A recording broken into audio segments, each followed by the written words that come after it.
permanentemente, forma parte del texto semiótico, pero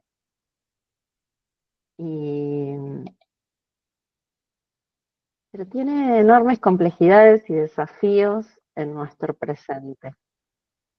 Entonces, esta primera charla vamos a trabajar un aspecto, ¿no? Y vamos a intentar verlo y abordarlo desde diferentes ángulos. Y este aspecto tiene que ver con esta idea del registro documental, ¿no? De la imagen documentando. Para eso nos acompañan de Reformalve Néstor Crobeto, que trabaja desde los 21 años ininterrumpidamente en la industria cinematográfica. Eso es un éxito enorme, desempeñándose como diseñador de efectos visuales, editor, así como productor de cortos institucionales y documentales, series de TV y largometraje.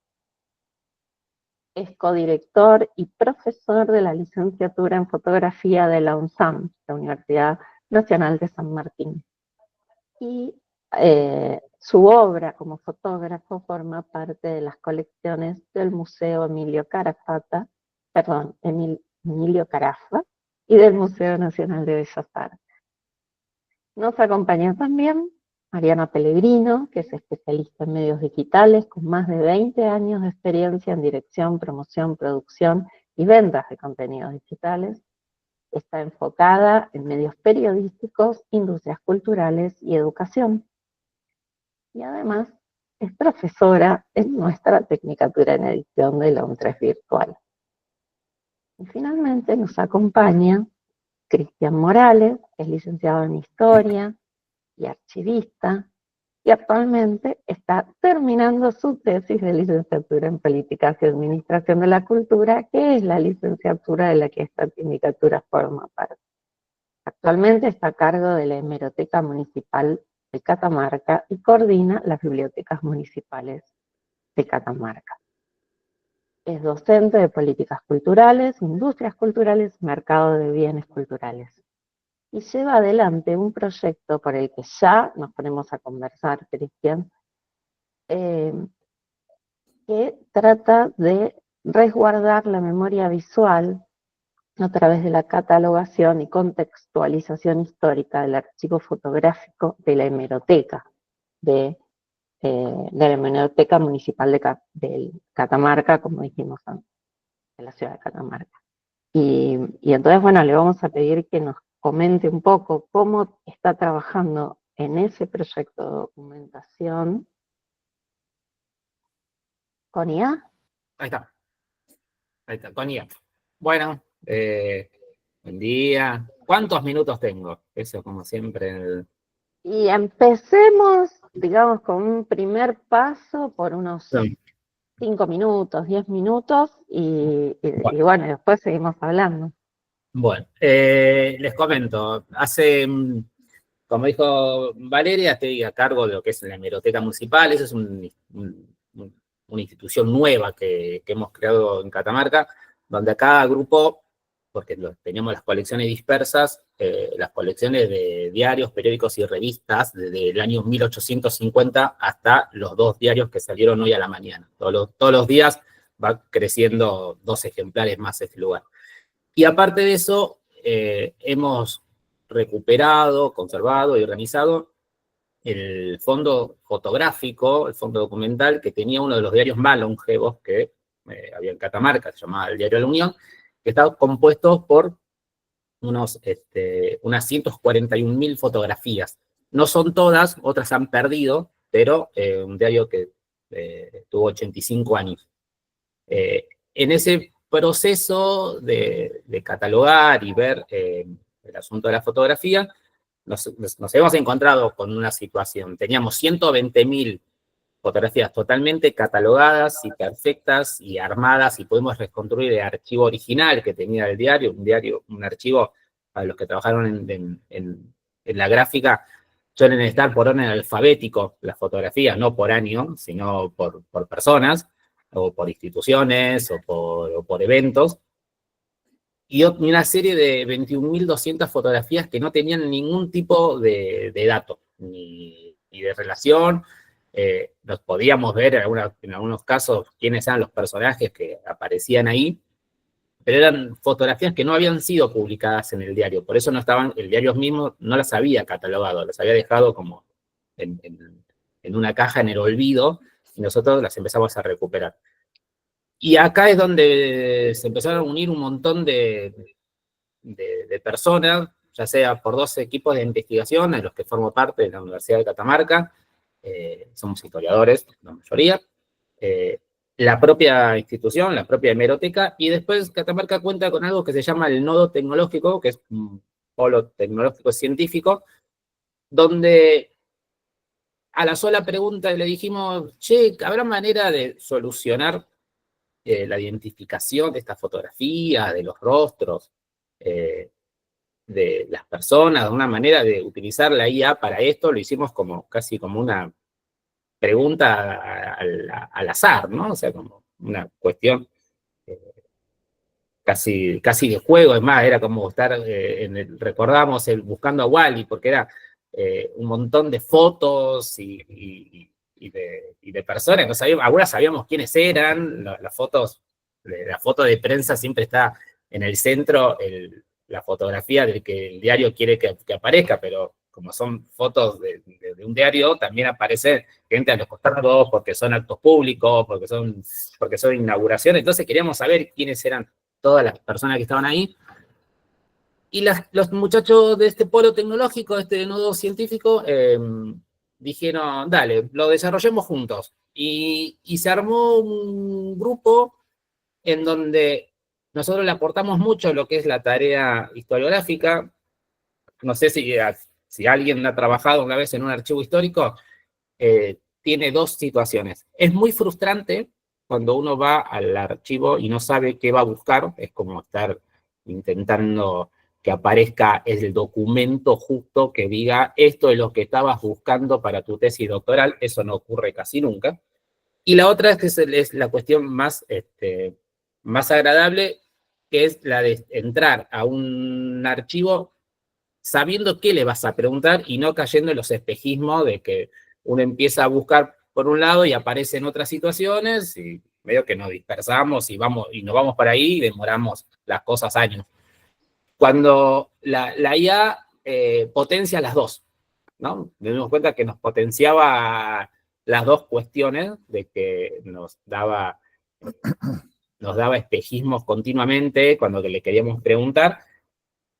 Así que recurrimos a utilizar las, las IA que ustedes conocen. Empezamos con la versión de Copilot y con la versión de ChatGPT, las versiones pagas.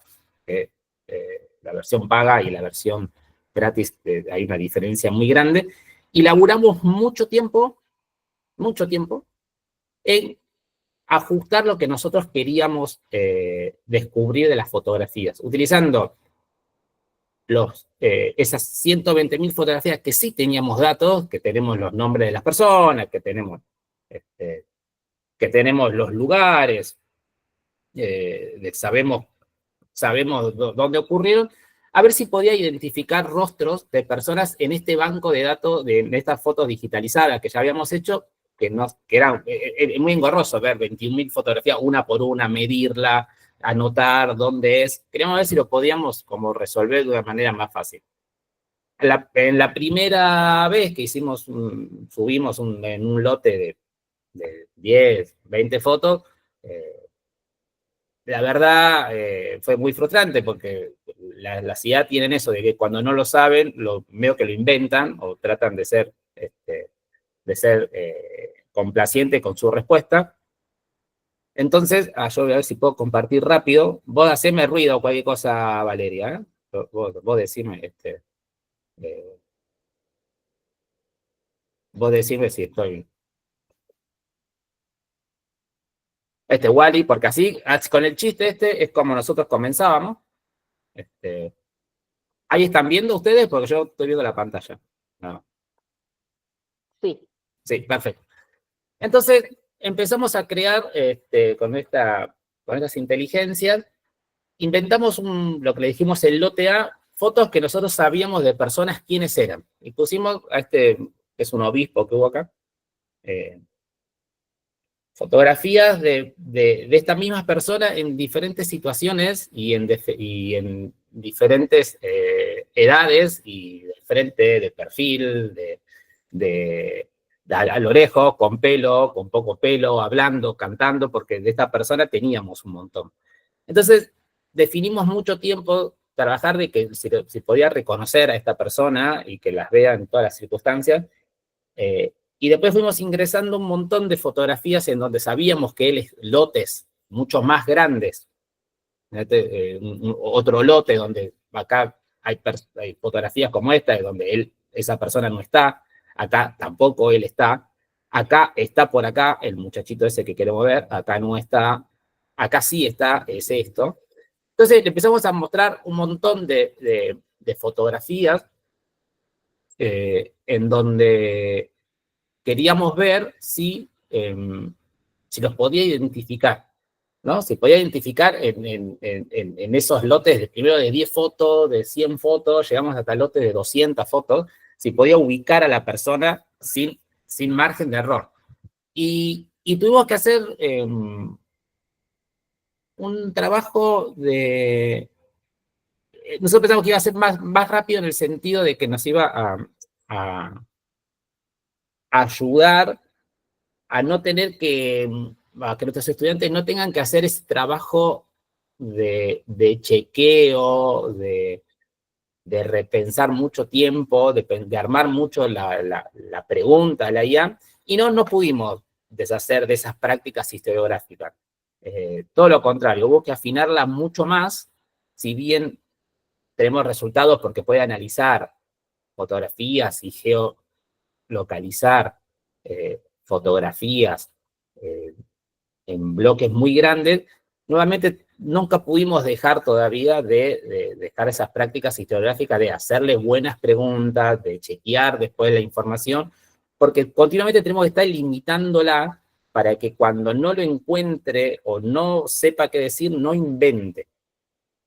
Pero una de las cosas que nos enseñaron, porque en este nodo tecnológico son todos programadores, la verdad se engancharon ellos a hacer un trabajo historiográfico, se lo tomaron como algo muy divertido y lo sacó de su día a día de hacer otro tipo de programa.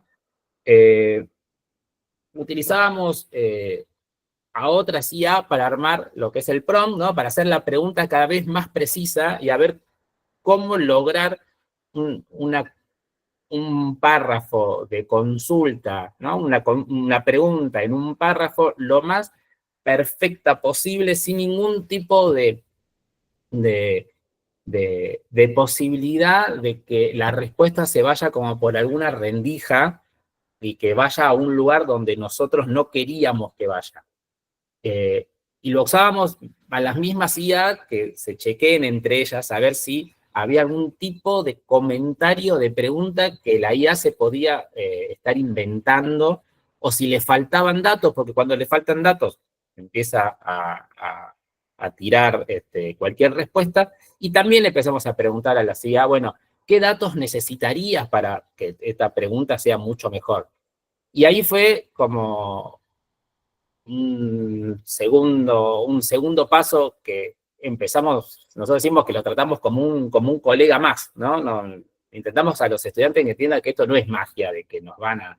¿viste? Al principio dijimos, bueno, los estudiantes quieren como ya subir toda la fotografía y a ver qué pasa, y le decimos, no, vamos a trabajamos durante 6 meses en definir qué es lo que nosotros queremos preguntarle para que no se vaya a ningún lado, porque que no invente nada. Nosotros, una de las cosas que nos ocurre es que en la web no hay datos de Catamarca. Yo estoy hablando desde Catamarca. Entonces, las respuestas que la CIA nos daban sobre si tal lugar, la identificación de calle, de edificio, ninguna era de Catamarca. Todas eran de Buenos Aires, de Montevideo, de Rosario, pero ninguna situada en nuestro lugar. Y ahí fue como la primer gran situación de que, bueno, no tiene datos nuestros. Bueno, somos un archivo histórico, dijimos, démosle datos nuestros. Entonces, le fuimos brindando información desde registro de número de patente, le fuimos otras fotografías que nosotros sí sabíamos que eran específicamente para que vea los carteles de publicidad que existían en algunos lugares. Le fuimos brindando un montón de datos que la misma IA nos decía, bueno, tienen manuales de marca, y en un momento digitalizamos quizás Néstor también lo recuerda, Mariana también, lo que eran bueno, Valeria también, los que eran los anuarios Kraft, ¿no? Bueno, digitalizamos eso porque porque están las marcas ahí y los logos. Entonces, a ver, eso servía como para decir, bueno, este logo, me acuerdo que nos surgió con un logo de Philips del año 74, 75, que después había cambiado y lo descubrimos. Bueno, esta foto es del 74 porque el logo y fuimos a chequear a la fuente y efectivamente y había salido por uno de los anuarios Kraft el dato. Entonces, nosotros estamos como en un momento nos replanteamos también la misma profesión, no sé si histórica, pero sí de la relación que tenemos los historiadores con los archivos. Tenemos un archivo nuevo que no fue trabajado, entonces la IA nos permite como crear, pensar nuevas formas hasta de catalogarlo. Estamos en un momento que estamos descubriendo cuáles son las cosas que nos puede dar, porque nosotros, como les contaba, son 2 equipos de investigación que también se han sumado a este proyecto, que tenemos las preguntas claras de qué es lo que estamos buscando. Pero cuando nos juntamos con programadores de este polo científico, ellos empezaron a desarrollar porque están buscando otras cosas. Ellos quieren ver si pueden, por ejemplo, geolocalizar toda la fotografía para que cuando busquen en el Google Map aparezcan las fotografías también históricas de ciertos lugares. Entonces, los archivos siempre funcionan así, están ahí y a medida que uno le pregunta algo nuevo, van surgiendo respuestas nuevas o situaciones nuevas para resolver. Estamos contentos con esto, no sé de las palabras contentos, estamos como entusiasmados porque notamos, sí, que es una herramienta que nos ha facilitado analizar muchos lotes de fotografías mucho más rápido. Aparte nos carga en el sistema desde las medidas de fotografía, que cualquier archivista, las fotos se medían con una regla, una por una. O sea, las fotos de diarios no son fotos estándar, Néstor, lo de saber. O sea, aparecen así chiquititas cortadas porque la foto se hacía en virtud de lo que necesitaba el periódico. Entonces, nunca son fotos iguales. No es que todas miden 14 por 15. No. Son todas, o composiciones de fotos pegadas una arriba de otra. Entonces, nos permitió, en cuestiones técnicas, sí, de desarrollar la parte de catalogación muy rápido, pero sí de comenzar a acelerar trabajos de identificación, pero no nos hemos podido soltar de la parte de chequear y de que nos has quitado la tarea como historiadores en el chequeo de la fuente. Todo lo contrario, no hemos tenido que hacerlo mucho más. Si a un colega, cuando nos presenta un paper, le hacemos 50.000 preguntas, ¿estás seguro esta cita? ¿Te parece esto? ¿Me parece que tal autor no decía tal cosa? Bueno, acá también lo potenció mucho más. Como que los historiadores ya de por sí desconfiamos de todo lo que vemos. Bueno, acá hay que también impulsó desconfiar todo lo que vemos. Antes de comenzar, así hago un cierre rápido antes que Valeria me haga así con la manito. Nos estaba pasando que hemos visto, ya empezamos a ver archivos históricos manipulados por IA o por cualquier tipo de sistema. Diarios antiguos que han sido resubidos y que no dicen lo que, en forma de chiste, capaz, ¿no? En forma de chiste, en forma de, no sé por qué, que ya ese archivo digital que estaba a disposición de la gente ya fue manipulado. Antes uno encontraba un archivo histórico y seguía siendo el mismo siempre. O sea, uno encontraba eso, la carta de la hija de San Martín, y seguía siendo siempre la carta de la hija de San Martín, no sufría una modificación. Lo que sufrían eran diferentes interpretaciones a lo que decía. Ahora encontramos esa carta de la hija de San Martín, que uno la descarga digitalmente, pero dice otras cosas. Entonces, eso fue como un desafío que tenemos en el trabajo de archivo, que si bien siempre se hizo, ¿no? La fotografía, justo Néstor nos contaba eso, bueno, la fotografía siempre se ha manipulado de alguna manera en cuestiones estéticas. A nosotros nos pasa con los archivos históricos, que no sé si nos había pasado tanto a este nivel, siempre se han falsificado también, pero ahora es como mucho más fácil, lo podemos hacer desde la comodidad de nuestra cocina, con un mate, y poder modificar esos documentos. Para antes que me corten, estos que ven atrás solo son algunas de las cajas que contiene el archivo fotográfico, son metros así y metros para adelante también, que las hemos visto, nada, las seguimos descubriendo, no hemos visto las 141.000, las vamos descubriendo a medida que la gente viene a consultar algo. Entonces también es un día a día, es un día a día maravilloso para los que trabajamos en un archivo, tener un archivo a disposición para nosotros mismos también. Pero bueno, con el uso de la IA, le estamos encontrando muy buenos resultados. Es un colega más, pero hemos tenido que volver a replantearnos nuestra relación con el archivo, pero no hemos podido dejar, y esperemos que no lo hagamos, esa relación de control, de chequeo y de la parte humana continua, porque en cuanto crees en el primer momento la devolución que te hace, ya hemos visto en algunos trabajos que el segundo trabajo citó al primero que estaba mal, el tercero citó al segundo que estaba mal, citó al primero que estaba mal, y así es una cadena mucho más rápida todavía.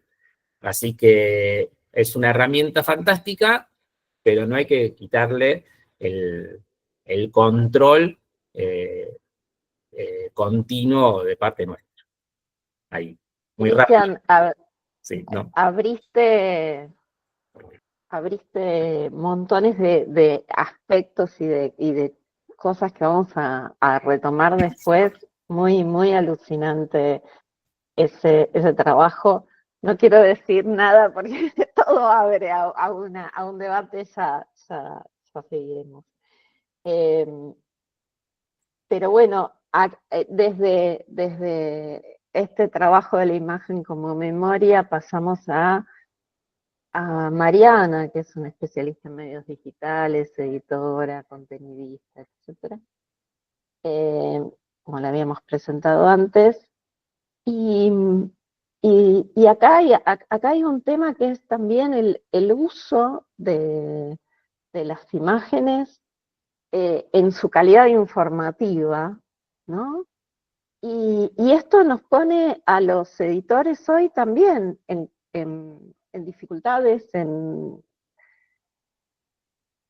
¿qué está pasando? ¿Cuáles son esos riesgos de uso de imágenes en estas nuevas publicaciones?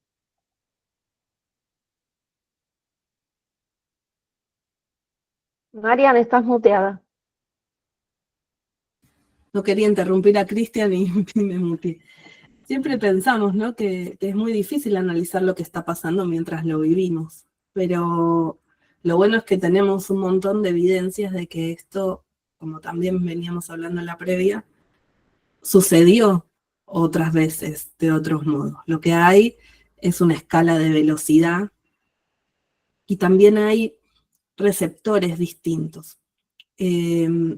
Yo compartí en la charla con los colegas que felizmente Vale me hizo conocer en esta reunión, la evolución, las personas jóvenes que estamos en los 40, tenemos esta ventaja de haber convivido con los medios tradicionales y los medios digitales. De hecho, en este caso me tomo el atrevimiento de meter a Vale en la charla porque las dos tenemos este recorrido por la edad que tenemos, que inició en el papel, pasó al digital y barrió todos estos medios. En mi caso, aterricé en el universo de las plataformas, de las aplicaciones móviles. Pero en mi recorrido como periodista y como editora, trabajé en diarios de papel, que se imprimían todavía con película. Estudié periodismo con máquina de escribir y por lo tanto, y siempre bromeo a mis estudiantes, no soy un dinosaurio, soy una persona relativamente joven todavía. Experimenté la forma de escribir editando en la cabeza antes de llevarlo al papel, cuando ahora el modelo es editar mientras escribe, directamente porque el medio facilita el copy-paste, ¿no? El control-C, control-V, lo corto, lo pego, lo subo. Eran operaciones que hacíamos antes en el papel y que lo hacíamos antes de producir, porque volver a producir ese papel lleva mucho tiempo. Luego trabajé en televisión, trabajé 10 años dirigiendo los equipos de comunicación de National Geographic para toda la región. Mi relación con la fotografía, sobre todo en el naturalismo, con los naturalistas, fue muy estrecha. Y ahora trabajo en una enciclopedia, digamos, muy joven. Trabajé en coleccionables de diarios, que es el placer de los kioscos de diarios, ¿no? Rocas y minerales, volcanes y terremotos, ¿no? Todo este contenido de divulgación que era como la panacea de los kiosquitos de diarios, al menos acá en Capital, ¿no? ¿Te gusta el espacio? Hay una colección sobre el espacio, ¿no? Más allá de todas estas transformaciones. Y también experimenté como profesional y como profe la desaparición de las enciclopedias de papel para convertirse en enciclopedias en CD y pasar a Wikipedia. Y también como estudiante y profe todo esto de no uses Wikipedia y ahora dijimos, por favor, usen Wikipedia y no inteligencia artificial hasta que no sepamos cómo manipularla. Entonces, en este caminito que les estoy contando, mi lugar acá frente a Cristian y a Néstor es justamente como no especialista en imagen, sino como editora utilizando estos recursos. Me parece que lo interesante para evaluar es que en los equipos tradicionales siempre confiábamos en un profesional de la imagen. Siempre había un archivista, un fotógrafo, un responsable de los archivos que nos proveía de la imagen que necesitábamos. Y en general no desconfiábamos nosotros, como decía Cristian, porque confiábamos en el responsable de fotografía y porque trabajamos en equipo. Y porque imagínense, si yo trabajaba en National Geographic y recibía una imagen de un jaguar, nunca me iba a poner a contarle el pelo para saber si era un jaguar o no. Digo, era un naturalista de National Geographic entregándome una fotografía. En el trabajo en digital hay un abuso del uso estético de la fotografía más que del informativo. Porque además las lógicas de los digitales requieren, como las lógicas son distintas, o llevar gente para descargar una aplicación o servir publicidad, el gancho para llevar a la gente a consumir ese contenido tiene que ser altamente estético. Es esto que decimos, por ejemplo, en las noticias, ¿no? Incluso en las noticias del click-through rate. ¿Por qué Colapinto no corre esta semana? Y uno entra y va a mirar y la nota dice porque no hay carrera este fin de semana. No es una mentira, es una estrategia de enganche, y con la imagen pasa mucho. Y yo me encuentro trabajando en equipos digitales donde estoy sola como editora, responsable del contenido, con diseñadores, porque todos los otros miembros no están más, porque el diseñador cumple esa función. Pero yo les quiero mostrar algo breve, que no tiene que ver, no estoy hablando de calidad ni criticando, es que las formas de los medios llevan a que hagamos algunas cosas. Estas personas que ven acá, que son ciberpersonas, es una colección sobre escritores, y estas imágenes están creadas con inteligencia artificial porque prima la estética de la colección en digital. Yo nunca vi a Virginia Woolf de esta manera, o por lo menos nunca en las fotos que vi en la historia, siempre creí otra imagen de Virginia, lo mismo de Saramago, o Arthur Miller, o Parece que Huxley tenía una piel hermosa, sin poros, ¿no? Y bueno, Borges está raro, ¿no? Yo me encuentro todo el tiempo discutiendo en los equipos sobre estas cosas, porque para los diseñadores quedó hermoso. Y para nosotros, es decir, es necesario viendo fotos. Sí, tenés razón, Juliana se parece a Sarmiento Borges. Es muy difícil cuando vos querés hacer una colección en digital, apuntada a un público de divulgación que está acostumbrado a la intervención digital de los materiales. No hay fotos de la misma estética. Cristian me puede decir, Néstor también, es difícil conseguir el mismo plano, el mismo ángulo. Y lo que suelen hacer este tipo de contenidos, la gracia es que siempre hay editores atrás cuidando que esto suceda lo menos posible, pero hay una unificación del tono, del color, de todas las épocas. Parece que todo es contemporáneo con el uso de la inteligencia artificial. Entonces, yo, como para presentar esta preocupación como editores es... y Cristian decía, ¿cuánto tenemos que dudar? Antes confiábamos en otros profesionales, ahora tenemos demasiada responsabilidad, porque ese trabajo que hace Cristian de ir a chequear, en general no tenemos tiempo en el digital de hacerlo, y no tener tiempo para mí es el mal de esta época, porque nunca hay tiempo.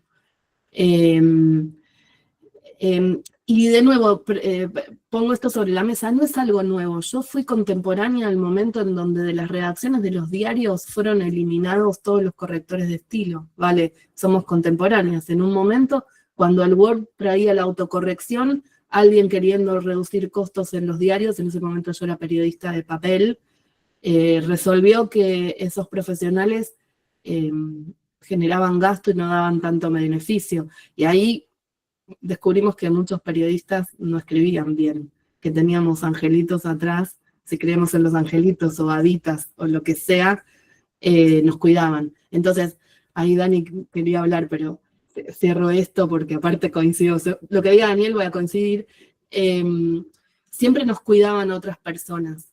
Y esto es un ejercicio que no es de ahora, sucede, es circular con la historia, ¿no? Lo que a mí me preocupa es que los profesionales más jóvenes no tienen esa herramienta de duda. Les cuesta un poco más, porque si en la búsqueda en internet antes nos entrenaban a revisar varias fuentes para tratar de encontrar, aunque el error fuera el mismo que dice Cristian, como se equivocó uno, se equivocaron 20, creíamos que 20 por lo menos era una forma buena de validarlo. Ahora hay una respuesta única como primer resultado, que es la inteligencia, la respuesta de este volumen de inteligencia artificial. Entonces yo me pregunto, si antes estábamos más habilitados para dudar, y ahora nos cuesta bastante más dudar, porque le creemos mucho a esas imágenes de alto impacto. Y Dani, muestro una cosa antes de escucharte, pero fíjense, teniendo el archivo inmenso, valiosísimo de la NASA, que en general hay uso libre de estas imágenes y se citan, en este tipo de contenido de enciclopedia, ¿no? Que son preguntas, ¿no? ¿Cuánto se tarda en llegar a Marte? Plutón ya no es un planeta, esto es el punto de la Tierra más cercano al Sol, el planeta, nada, son temas de enciclopedia, quienes trabajamos en divulgación hacemos esto todo el tiempo. Las imágenes del espacio directamente son creadas con inteligencia artificial y uno no sabe si eso es así o no. Tienen una función estética sobre la función informativa.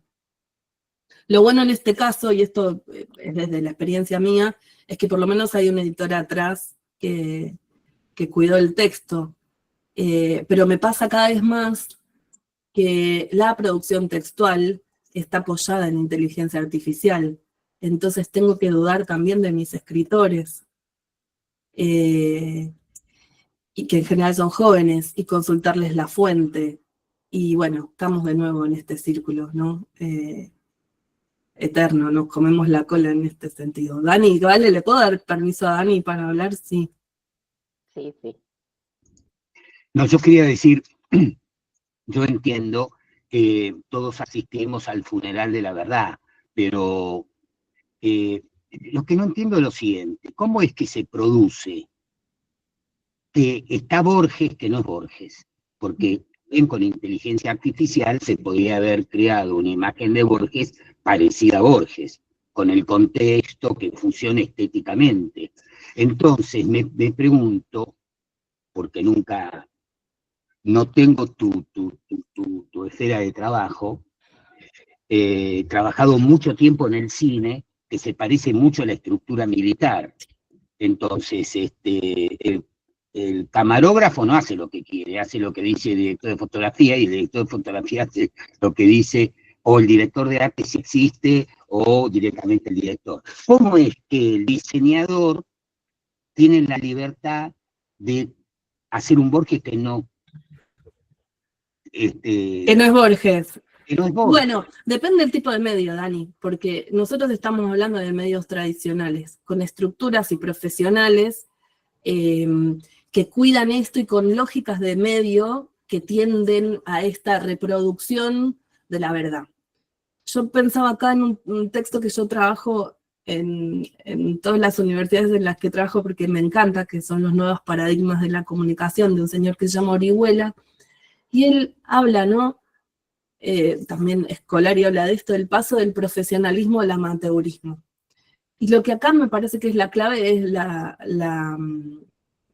convergencia de medios, en donde esos medios cuidados por profesionales y que cumplen un rol y una rutina, se mezclan con los amateurs. Entonces, no importa que en una enciclopedia aparezca esa imagen de Borges, va a haber 800 TikToks con Borges con pelo largo y ojos celestes, porque en la época que los medios que emitían eran muchos menos que o sea, eran menos la relación de emisores con receptores, y ahora estamos en esta paridad de prosumidores, consumimos y emitimos contenido, es muy difícil diferenciar de dónde viene. Esta es una enciclopedia digital, tiene un objetivo, apunta a un segmento que es casi como si fuera que te bajaras un sudoku, tiene ese objetivo. Entonces, las portadas son atractivas porque tienen eso, pero adentro el contenido, como decía ahí, no me quiero adelantar porque esto lo dijo en la previa Néstor, así que no lo voy a decir, lo dirá después, la fuente es confiable. La estética es la puerta de entrada, adentro está cuidado el contenido. Porque bueno, son lógicas de venta del mundo de aplicaciones, que es un mundo mega competitivo y que cumple otra función, ¿no? Pero digo, en esto, en donde conviven muchos emisores y no todos tienen la misma función, porque los periodistas tenemos una función social, creamos agenda, tenemos una responsabilidad, las y los editores también, nuestro nombre está comprometido en la obra. En el digital, cuando el original se desarma y circula de todas estas maneras, y hay muchos prosumidores que no tienen responsabilidad, actúan por sí mismos y para su propio beneficio, esta mezcla hace que esto sea aún más complejo, al menos desde mi mirada, y es esta convivencia entre el amateurismo y el profesionalismo. Un diario no lo sacaba cualquiera, había fanzines, pero había que tener imprenta, circulación, un canal de televisión también, transmite desde LT, no sé cuánto, ¿no? Con un satélite enorme. Esto cambió. Entonces esto también hace que se multipliquen las voces, que sea más difícil distinguir entre lo que vale y lo que no, y acá es otra cosa que nos preocupa a Vale y a mí y a los otros colegas que son profes, entrenar a las personas jóvenes en la alfabetización digital que la inteligencia artificial nos aporta muchísimo más, que es distinguir la fuente, la época, la validez, la oportunidad, todas estas cosas que en los medios tradicionales podía haber una alteración de la verdad, pero por lo menos estaba asociada esa alteración de la verdad con el nombre de la edición, el que escribió y el medio. Y ahora eso no nos pasa. Digo, abrimos 1000 ventanas, ¿no? Vale, yo no quiero desplazarme porque además lo quiero escuchar a Tito, que también me parece que tiene un aporte. Lo mío era solo compartir con otros colegas, editores y editoras, esta dificultad, ¿no? Los más grandes, y pensaba, ¿no? Antes la historia se contaba por tradición oral, y en esa tradición oral también se iban deformando las verdades, ¿no? Y la construcción de la realidad. Quienes tuvimos la oportunidad de trabajar en los dos medios, tenemos más habilidad de desconfiar, porque el objeto tangible, lo mirás como un billete, ¿no? Lo mirás, es verdadero, ¿no? El digital es más difícil. Entonces, y las personas jóvenes o que están nacidas con este medio digital tienden a no desconfiar, porque la respuesta es la que está. ¿no? Es como cuando vos preguntás, ¿dónde lo leíste, alguien más jovencito? Y te responde en Internet. Y Internet es un metamedio, es un medio de medios. Antes diríamos, bueno, lo vi en una enciclopedia, bueno, lo leí en tal diario. Ahora, como la respuesta es sobre un medio que es una conjunción de cosas, estamos un poquito más complicados. No soy apocalíptica, ¿eh? Lo que digo es que para mí también, y esto como cierre, regulariza nuestras profesiones. Porque nos volvemos, la intervención humana, como también contaba Cristian, se vuelve más hermosa en ese sentido. Por supuesto que los medios que no tienen esa preocupación, bueno, buscarán ¿por qué Colapinto no corre este fin de semana? Pero el contenido de valor nos necesita como por lo menos personas que sabemos hacer preguntas y que dudamos un montón. Por eso no es la profesión de las verdades, es la de las dudas, la de las preguntas. ¿No me pasé mucho? Sí, ahí. Si hay estudiantes de nosotras, vale, mandamos besos, ¿no? Me pareció muy interesante y por supuesto que abriste otra cantidad de ventanas y veremos cómo vamos hilando todo esto. Eh, pero además me hiciste acordar anoche justo, veía con mi hija El Ciudadano Kane y digo, entre las tantas líneas que tiene aparece, ¿no?, esta cuestión del periodismo, el amarillismo, qué sé yo, que por ahí era un debate de hace un siglo y hoy vivimos en el amarillo.com en cuanto a los medios. Néstor, cuando te convoqué para esta charla, yo decía, bueno, fantástico, viene un especialista en fotografía, nos va a hablar hasta, digamos, como en una profundidad de esto de la fotografía como marca documental. La primera respuesta que me diste, la primera cosa que me dijiste es, Valeria, estamos en la época de la postfotografía. Vas a tener que contarnos a todos, ¿cómo es esto de la postfotografía? Hola. Qué bueno, las intervenciones de Cristian y Mariana dan para muchísimo, la verdad. Muy interesante. Y sobre a los dos, y la verdad, Cristian, te felicito por lo que están haciendo, porque el archivo de imágenes es, como todo archivo, ¿no? Como todo archivo, pero la verdad que bueno que lo hagan. Obviamente tengo mi cariño por la imagen, ¿no? Más que, digamos, yo quisiera establecer algunas cosas, aunque sea brevemente, digamos, el problema de la verdad de la imagen está desde los orígenes de la fotografía, digamos. Lo que pasa es que ha vuelto con la inteligencia artificial una transformación exponencial, por así decir, asintótica, se creció, se fue al demonio. La fotografía, en realidad, siempre miente, porque cambio un poquito el encuadre, cambio la distancia focal y puedo hacer que en la marcha haya menos o más gente.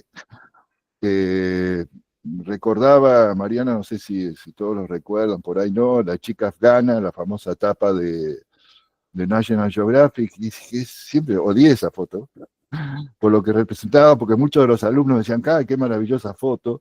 Y sí, porque estéticamente era hermosa, qué sé yo, pero realmente representaba a la mujer afgana, no, nada que ver, era una visión completamente, digamos, central de lo que es una mujer y de la belleza y todo lo demás. Era, claro, como foto era lindísima, pero ¿no? Era mentirosa también, o sea, y no existía nada digital. O sea, el tema de la verdad de la fotografía ha sido siempre manipulada. Ahora, para ser justo, también hay una estrecha relación entre la fotografía y la realidad. Da cuenta de un hecho, da cuenta de una situación, pero no más de la descripción que podría hacer uno. Es un hecho histórico, ¿no? O sea, bueno, y todos sabemos que hay media biblioteca que habla bien de un hecho histórico y media biblioteca que habla mal. Obviamente, ¿qué hacemos? Le creemos más a uno que a otro. A lo que te referías, que yo había dicho un poco en la charla previa, y que creo que cada vez se va a incentivar más, es creerle al emisor. O sea, ¿en qué emisor creo? O sea, ¿a quién le creo? Siempre, yo recomiendo siempre la duda permanente, ¿no? Aunque sea el emisor preferido. Claro, no podemos vivir en la incertidumbre permanente, entonces decimos, bueno, le creo 100%, pero bueno, tratemos de llegar aunque sea al 99, nunca al 100, ¿no? Pensaba un poco esto de Borges y lo que decía Daniel, y con justa razón. No hay necesidad, aún usando la IA, de transformarlo a Borges. Es un mal uso, como todo, como todo. Hay una discusión si la IA es una herramienta o es un nuevo elemento. La verdad, también tengamos cuidado todo lo que referimos a la IA, porque está en un cambio tan grande. Cuando hablamos de la IA, yo te diría, ¿cuándo? ¿En qué momento? ¿Cuál?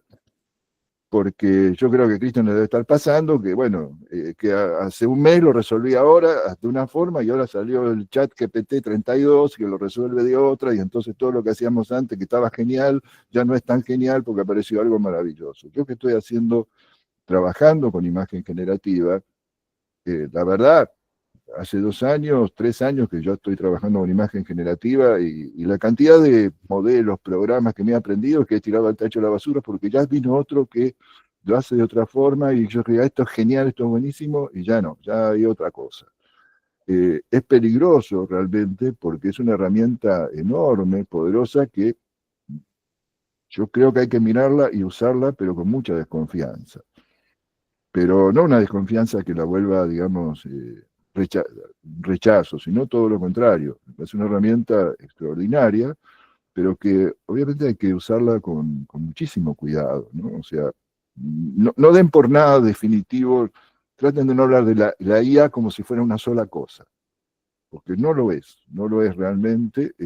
Hay muchas que trabajan de distintas formas, y sobre todo entender que, por lo menos hasta ahora, la IA es probabilística, no es 2 más 2, 4. Y como decía Christian, sí, inventa. Ellos técnicamente lo llaman alucina. O sea, por ejemplo, es muy divertido la imagen generativa. No te hace una imagen el negro porque no sabe. Vos le pones X, Y, Z en el prompt y te hace algo. Y es cierto que si no tuvo entrenada con cierta cantidad de datos, con ciertos datos específicos, no va a saber cómo resolverlo. Me acuerdo que junto con Daniel, me pidió unas imágenes de una persona muerta. Y esto era un poco al principio de la guía. Y claro, costaba mucho que la hiciera. ¿Por qué? Porque obviamente no había muchas fotos de personas muertas. Entonces no sabe cómo hacerla. La IA no sabe ni lo que es un brazo, ni lo que es una pierna, ni lo que es un árbol. Realmente no lo sabe. Lo que sabe es cómo le mostraron una imagen de un árbol. La IA trabaja en la idea de imágenes, y lo explico así medio burdamente, pero para que ustedes lo puedan entender cómo se trabaja en la imagen IA. Le presento una serie de fotos con una descripción, un poco como lo que contaba Cristian recién. A cada imagen se la va deteriorando, se le va agregando un ruido. Un ruido, ¿saben qué es? ¿Vieron cuando saca una foto con el celular con poca luz, que tiene un montón de puntitos de colores y que la imagen es como que se va perdiendo? Bueno, le van agregando un ruido cada vez mayor hasta que se destruye la imagen.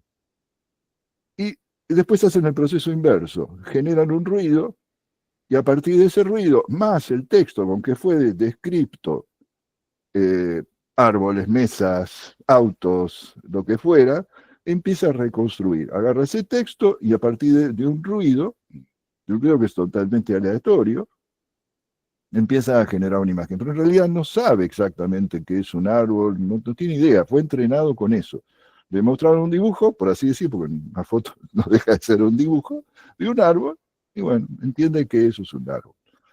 Pero no sabe realmente qué es, ni qué hay adentro, ni nada. Por eso, lo que no se le fue informado es muy difícil que lo pueda entender. Obviamente, ¿qué es lo que está pasando? Que la IA se está entrenando a sí misma. Y ahí es donde hay un crecimiento, digamos, exponencial, porque, bueno, la velocidad de procesamiento que tiene supera, obviamente, la velocidad que tenemos nosotros de aprender las cosas, ¿no? Pero es muy importante también entender, recién hablaban de cómo preguntarle, allá a Cristian decía que cómo fueron trabajando, que es también muy importante, entender el lenguaje con lo que uno tiene que hablarle a la IA. Uno tiene al principio a preguntarle casi que usarlo como el Google, ¿no? O sea, preguntarle una cosa básica, ¿no? O sea, de una receta de cocina o hasta la fecha de algo, o sea, y no es para eso, realmente no es para eso. Pero hay que ir estudiando, aprendiendo, digamos, cuáles son las mejores formas de hacer un prompt, una pregunta realmente, ¿no? Prompt es más que pregunta, no tengo una traducción exacta, ¿no? Yo creo que va a ser un anglicismo que va a quedar. Pero bueno, tratar de entender, o sea, con los estudiantes nos pasa, yo empecé a instalar que realmente la usen, sobre todo usando un programa de Google, una IA de Google que se llama Notebook LM, que es muy buena, pero que los cargan con una bibliografía que nosotros le damos. Y bibliografía a su vez que pueden buscar, pero se basa en eso. Y yo pensaba que quizás haya que crear, no quizás, seguramente habrá que crear unas normas APA nuevas para decir, bueno, esto de dónde salió, ¿no? O sea, habría que establecer, digamos, un flujo de trabajo, por así decir, unas nuevas normas APA que tengan esto, ¿de dónde está bien? Lo sacamos de un informe de la IA que le hicimos tal pregunta, pero bueno, ¿de dónde está ese dato? El Notebook LM, por ejemplo, tiene esa particularidad que como uno lo carga con una bibliografía específica, cuando te responde algo te dice de dónde lo sacó. Eso es bastante positivo. Y en cuestiones de imágenes, también se están creando cosas, por ejemplo, hay unas nuevas cámaras que tienen como un certificado de originalidad. Eso está bueno, por supuesto todo, no sé, con las IA y con las IA cuánticas, vaya a saber si no se puede truchar también, pero la realidad que, bueno, es un pequeño avance que, digamos, marca una originalidad. Y acá también quisiera hacer una breve paréntesis, tema de la originalidad en la fotografía.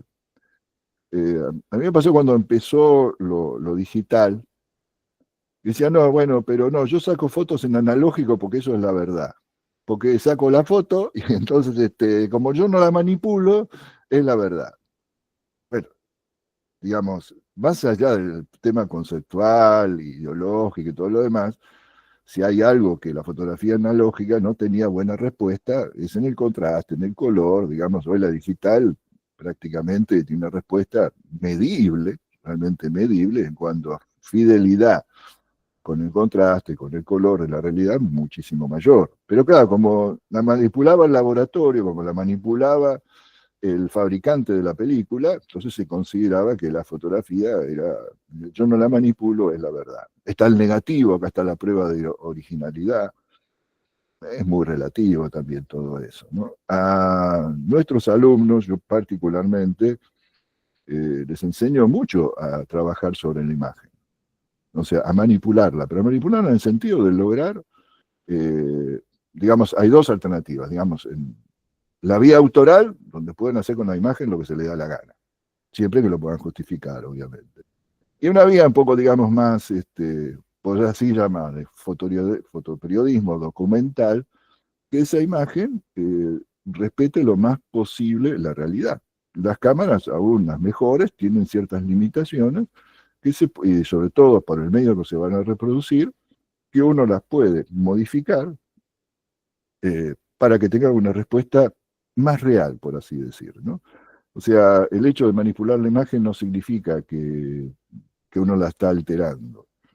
En realidad, no quiero entrar en detalles demasiado técnicos, pero la captura digital tiene muy poco que ver con la realidad, con una serie de cuadraditos verdes y azules que se interpolan y que un ingeniero decidió de cómo todo eso transformarlo en una imagen. O sea, así como un negativo, creo que todos nosotros tenemos alguna caja de zapatos con negativos, y me agarra un negativo y dicen, ¿y esto qué tiene que ver con la realidad? Es naranja, falto de contraste, y bueno, mediante un proceso se va a una imagen que parece un poco más real, ¿no? O sea, el tema, digamos, de confíen en las imágenes, esto no hay mucha más posibilidad. Traten de encontrar quién es el emisor en que confiar, porque yo no veo otra alternativa. Y alguien decía que uno de los trabajos que pueden aparecer con esto de la IA, que obviamente muchos trabajos van a cambiar, ya están cambiando obviamente, va a ser los que hagan control de la IA. porque evidentemente va a necesitar un control, de eso no me cabe duda. Más o menos, si quieren que amplíe alguna cosa más, me dicen. Sí, claro, sí, sí, vamos a querer. Acá apareció en lo que los tres plantean, eh, esta, este trabajo con la inteligencia artificial en la generación de imágenes, en el registro, en la memoria de imágenes, en la difusión de imágenes, en la circulación dentro de publicaciones. Esta necesidad, no sé si la palabra es necesidad, creo que la necesidad es mía, de que esté situado, ¿no? De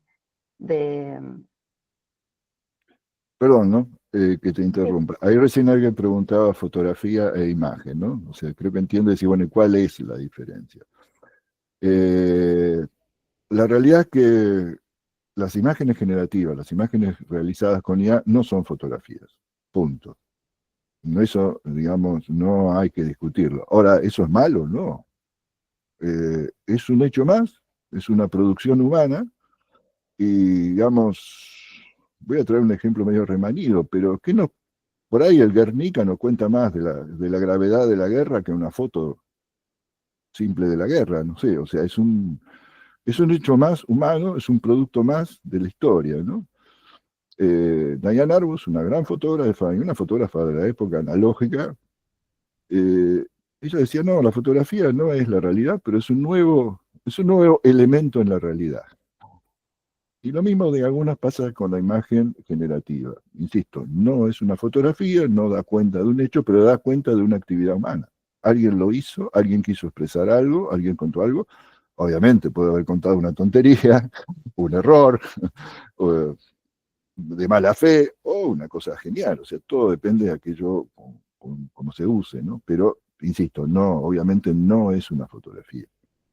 Yo, por ejemplo, cuando publico alguna cosa experimental, que todavía estoy experimentando con fotografía, con imagen generativa, siempre aclaro que es IA, por las dudas, ¿no? O sea, no quiero confundir. O sea, y uso, digamos, por así decir, un fotorrealismo. Me interesa la imagen generativa como fotorrealismo. A mí como, digamos, como autor, nada más que eso. No, no es que pretenda que la IA generativa tenga que ser eso, todo lo contrario. Imagen generativa se puede hacer de un estilo dibujo, pincel, Van Gogh, hasta una fotografía realista. No es que pueda hacer cualquier tipo de cosas, depende de cómo fue entrenada. retomo entonces desde ahí, desde esta cuestión o esta cualidad, o posible cualidad de la referencialidad, ¿no? De las imágenes, tan generativas o no. Y en esto aparecía en los tres, en lo que iban contando, la cuestión del entrenamiento de la IA, para que pueda generar en forma también situada, ¿no? Creo que esta era la preocupación de Cristian, uno decía, bueno, ¿me sirve una IA desarrollada en otro espacio que todo lo sitúa en Buenos Aires o en Montevideo? Digamos, tengo que hacerle un entrenamiento para que me dé cuenta de Catamarca. ¿Me sirve un Borges estetizado? Puede ser que sí, pero bueno, ¿en qué, digamos, cuál es el tipo de circulación? Y acá aparece otra cuestión que tiene que ver también con los, la relación con los discursos hegemónicos, ¿no? Con las hegemonías, con las centralidades. Y bueno, quería tirarles esto en forma así abierta y que fueran levantando el guante. Me anoto porque si no después me olvido, porque tiene que ver con lo que dijo Daniel, que preguntaba Daniel qué era esto, por qué hacer un Borges así, ¿no? O sea, por qué eso? Y después sobre los discursos así hegemónicos que ocurren con la IA. Cuando uno, pues, vi gente también ahí que se iban presentando, compañeros del NOA, nosotros, por ejemplo, algo que tenemos prohibido y que en el equipo de investigación, no sé si ahora se sigue usando, pero Néstor capaz se acuerda de esas IA que pintaban la foto, ¿no? Te decían, traigan esta foto a color para ver cómo era, ¿no? Cuando haces una, bueno, la gente también se vuelve eso como, esa foto a color se vuelve una verdad, ¿no? Cuando lo haces con 300 fotos, que habíamos hecho la prueba para todos nuestros colegas del NOA, eran fotos en verano y todos estábamos vestidos con ropa de plush verde o bordó, algo totalmente imposible con nuestros 45 grados de verano. Así que era como que terminamos siendo todos iguales. Primero todos vestidos con plush verde o bordó, todos con coloretes en las caras y ningún día... Y todos mediodías, ¿no? No había una sola nube, todo se volvía celeste y todos vestidos igual. En una foto parecía como, uy, mirá qué loco. Ay, qué lindo, eran así. Pero cuando lo hicimos para probar nada más, con 100 fotos, con 200 fotos, todos iguales éramos.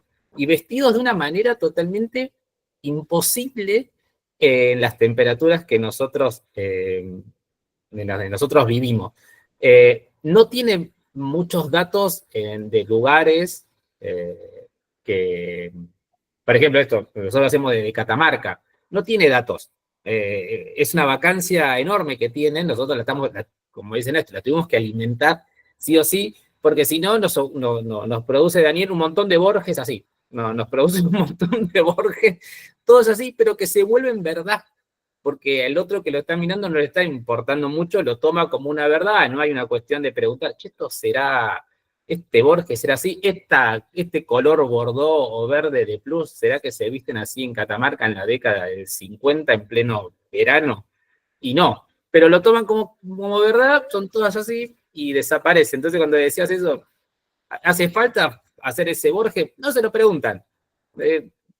Lo pasan y lo hacen como deporte, pero terminó convirtiéndose, no sé si la palabra es una nueva, no sé si es una nueva realidad, es una nueva verdad, no sé cuál de las dos. Sí, Cristian, ahí pensaba, ¿no? Es como es una propuesta estética, me parece a mí, en el uso de estas cuestiones del lado de diseño, ¿no? Es una tendencia estética y también, como decía Néstor, depende en qué momento del cortito tiempo fue producida esa imagen, porque quizás ahora la historia, como si la contamos de 2 años hasta acá, parece larga, pero es recortita, más adelante va a ser un suspiro.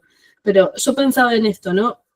Insisto con esto, somos todas personas formadas con preguntas, pero yo pienso en la recepción, ¿no? En esta idea de se reproduce el sesgo, lo acepto, no es lo que es verdad, sino lo que es verdadero, o tiene esta noción de que podría ser.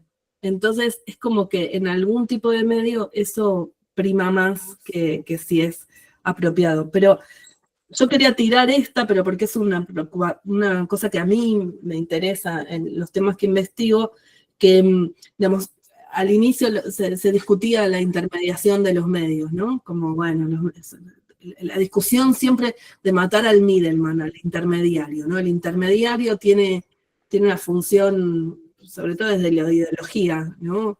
Maligna. Cuando llega Internet se pasa un proceso de desintermediación y parece que el mundo es libre, feliz y todo está buenísimo. Cuando, bueno, se llega a esta idea de ciberintermediación, están intermediando los algoritmos. Insisto con la vuelta del intermediario humano, ¿no? La vuelta de, como decía Néstor, ¿cuál es la fuente que intermedia? Y que más que intermediar pone contexto, porque el problema también es la falta de contexto, como estamos diciendo, ¿no?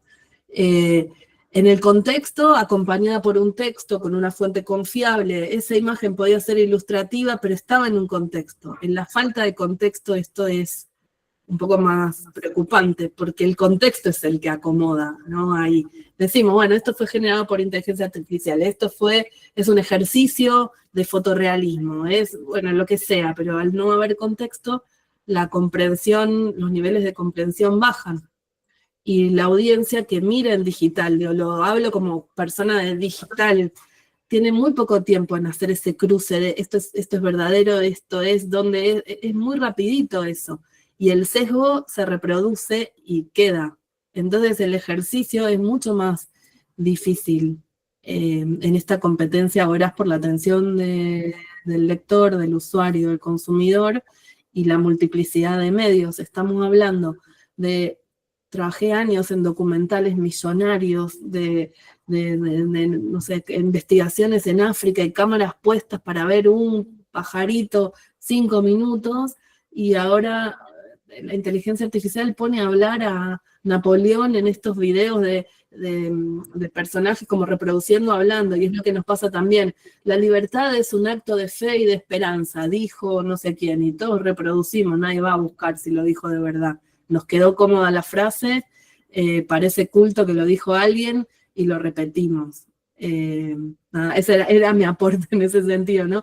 Yo pienso en los años de investigaciones que acompañé con fotografías que costaron nada, un montón, de encontrar determinado animal haciendo determinada cosa, y ahora nos preguntamos si esos animales existen o no, porque, o al revés, o no dudamos o creemos que todo existe, ¿no? Un animal con 3 ojos como el de los Simpson, digo, estas pavadas porque trabajo con este contenido y les puedo contar, ¿no? Cómo eran los inodoros en 1000 no sé cuánto, cómo eran, ¿no? Todas estas cosas que trabajamos en lo que hacemos divulgación de esos contenidos. Me muteo. Solo entro para decir que el chat está muy interesante. Néstor, Daniel. Daniel.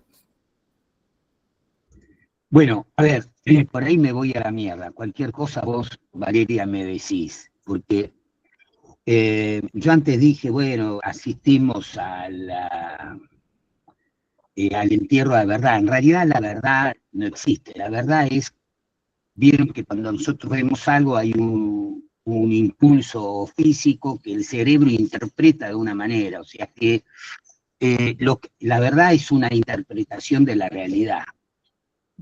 Y tengo la sensación de que estamos viviendo una distopía.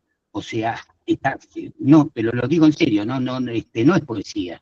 De hecho, hay un libro que estoy terminando para que salga el próximo año, que se llama de John William Cook a Javier Milei, Cómo vivir la distopía, ¿no?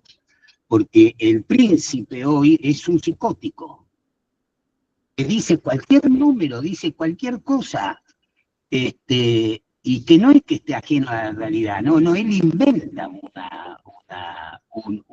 una realidad, y como la relación del 99,9% de la gente con la política es emocional y no racional, están los que le creen y los que no le creen, y ahí se acabó. Entonces, yo lo que quería decir, que en este momento,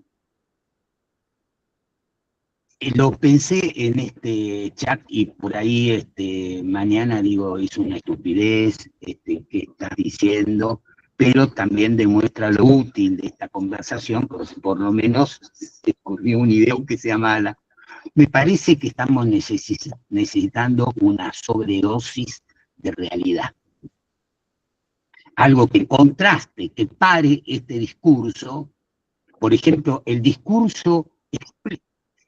Cuando yo era chico, Kennedy hizo la Alianza para el Progreso, que era una manera de sojuzgar al patio trasero, pero con el invento del progreso, de que yo los ayudo, porque somos la gran potencia del norte. Ahora el imbécil de Trump dice que Canadá tiene que ser el Estado 51, es de una explicitud imperialista extraordinaria, que Kennedy no lo hubiese dicho, y a su vez los pueblos latinoamericanos, incluidos las oligarquías latinoamericanas, se hubiesen ofendido. En tiempo de la dictadura genocida, Estados Unidos le hizo un bloqueo de granos a la Unión Soviética, y acá nuestra oligarquía le vendió, porque negocios son negocios. Bien, quiero decir, ¿a ustedes no les parece que hace falta un antibiótico a este descontrol y que hace falta una sobredosis de realidad, nada más.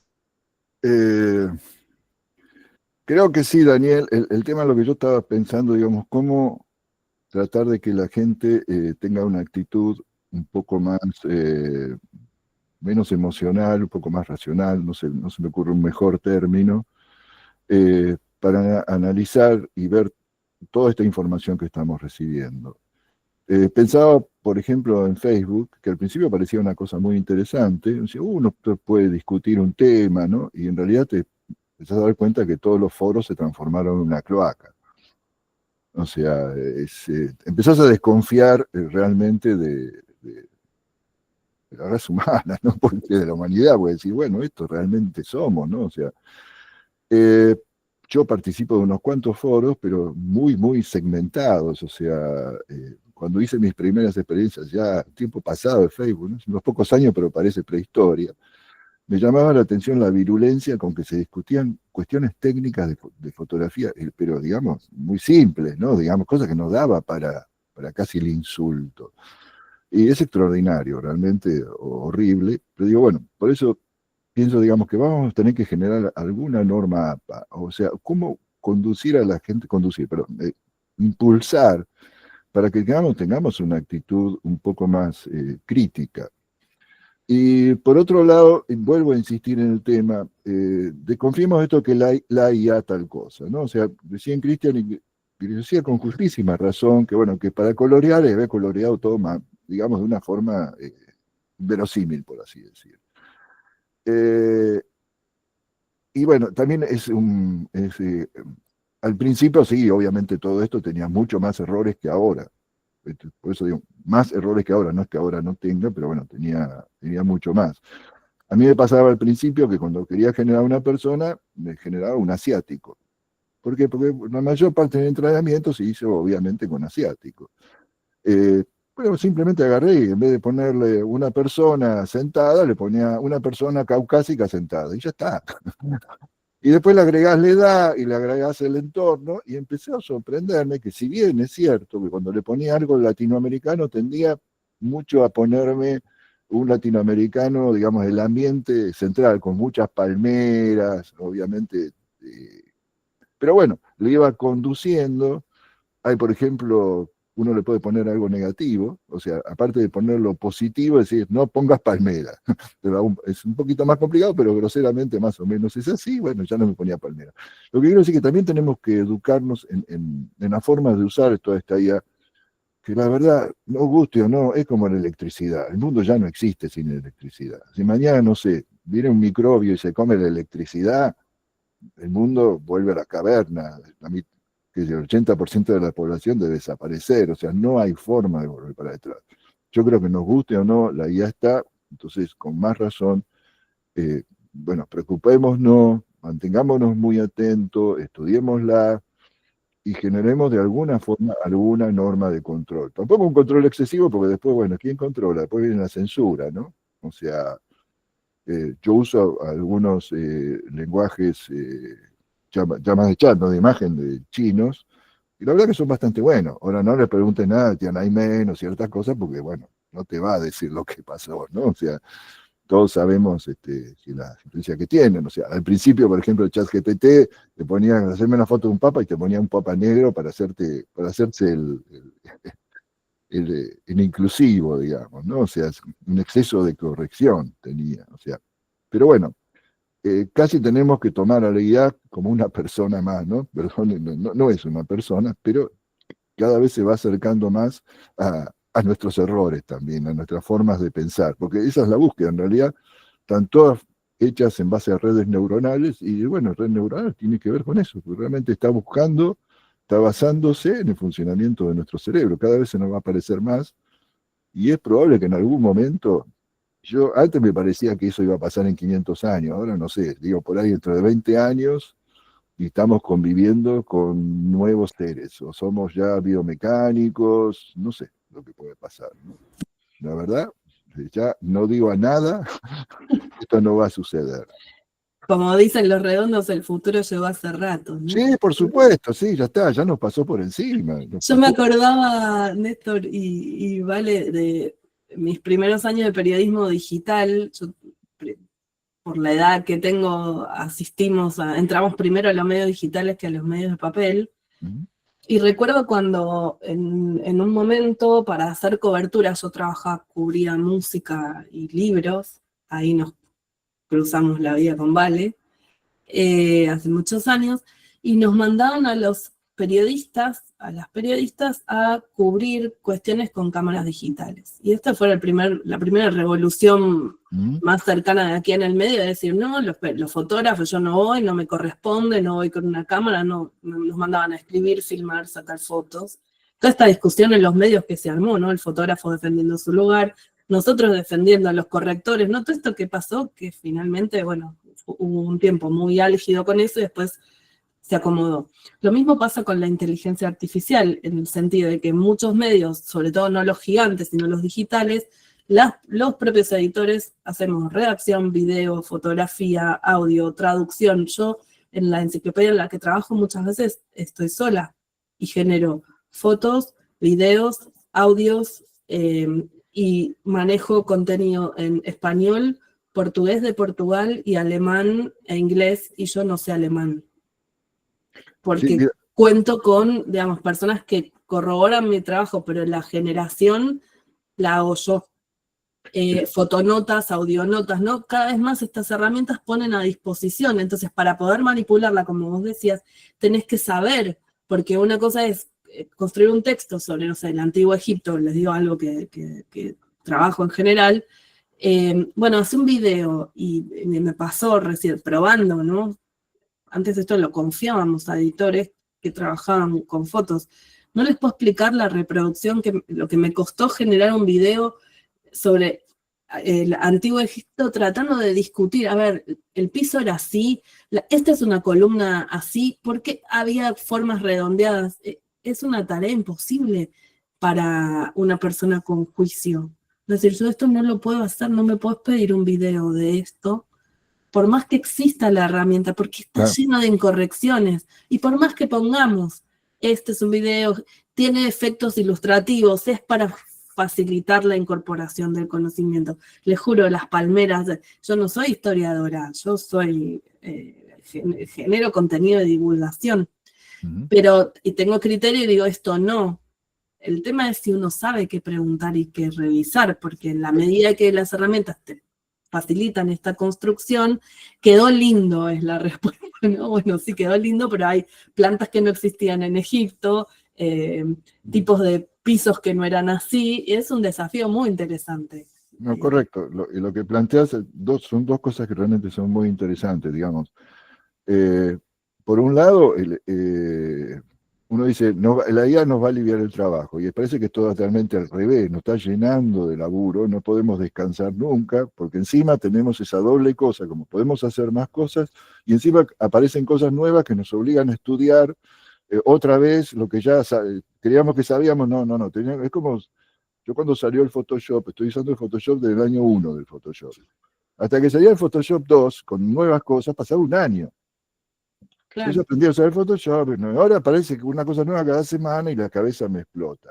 Como decía alguien, yo quiero que la IA me lave los platos, me planche la ropa, me haga las compras, digamos, ¿no? Y que me deje hacer lo que yo quiero hacer.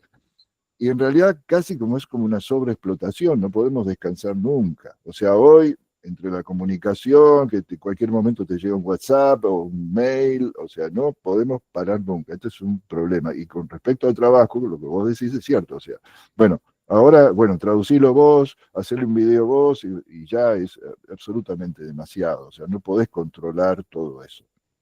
Como decís, y yo qué sé, que había, cómo era Egipto. Me parece que en Egipto no había ombúes, pero eso sería muy obvio, pero otra cosa, y pasa, qué sé yo. O sea, eso realmente, por eso insisto, alguien decía que va a haber que haber controladores. O sea, gente que controle lo que produce la IA y que de alguna forma se haga responsable. Porque cuando alguien se hace responsable, dice, bueno, esto ya se puedes tener un juicio, puedes tener un cargo, puedes perder tu trabajo por haber aprobado algo que no estaba bien. O sea, si alguien se hace cargo, y por ahí ya empieza a ser un poquito más manejable todo esto, ¿no? Si la IA se autocontrola, y sí, vamos a tener problemas. Vamos a tener problemas. Estamos teniendo problemas.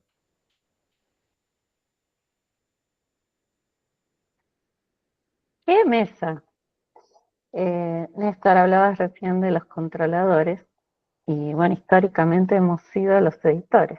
Claro, sí, Hemos sido los editores. claro. Y Mariana habla entonces ahora de esta sobrecarga de trabajo por parte de los editores, y Cristian insistía en la necesidad de lo que se llama la agencia humana, ¿no? O sea, esto que tenemos que insistir, que es que la decisión, la última palabra, los criterios de uso los tenemos los seres humanos, pero que esos criterios de uso también son criterios de uso que involucran la necesidad de estar muy formados, de tener o seguir una línea de buenas prácticas, como decía alguien en el chat. No quiero mentir, esperen a ver si lo tengo acá. Marcia decía que ella estudia bibliotecología y que en bibliotecología están con todo este trabajo de cómo citamos y cómo explicitamos que un trabajo determinado tuvo algún grado de intervención de IA. En la mesa de esta tarde a las 3:30 va a estar una editora de revistas científicas que justamente viene a, entre otras cosas, comentar estas dificultades, ¿no? Que surgen de cómo estandarizamos alguna forma de decir hasta dónde intervino una IA. Es necesario que mostremos como transparencia, en el caso de investigaciones, el prompt usado, digamos, hasta dónde, y bueno, todas estas cuestiones se vuelven un poco infinitas. Vamos a ir cerrando el encuentro de hoy. Insisto, no hay forma de concluir ni de darle fin a estos debates. En todo caso, lo que me gusta es que nos quedan picando, ¿no?, montones de cuestiones para que las sigamos retomando en otros encuentros, y la cabeza así llena de ideas y de conversaciones para continuar en el día de hoy y en los días subsiguientes, también con la gente que nos rodea. Les agradezco muchísimo a todos los que participaron hoy, les agradezco muchísimo a Mariana, le agradezco muchísimo a Cristian, le agradezco muchísimo a Néstor, y efectivamente tirémosles un montón de amor, ahí está. Muchas gracias. Gracias. Gracias a todos, un gusto. Gracias, chao. Gracias, chicos, por todo. No te me vayas, Gracias Néstor, a- no te me vayas. Gracias a todos. Muy buena la clase. Excelente, excelente.